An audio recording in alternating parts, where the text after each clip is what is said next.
পাব পরিত্রাণ।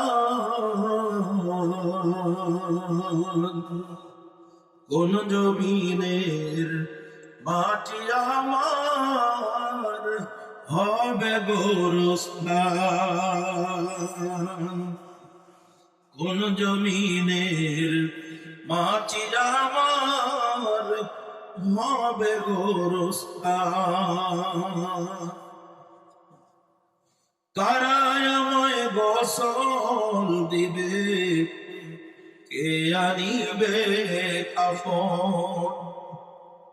কারায় আমায় কেঁদে কেঁদে করে দিবে দাফন।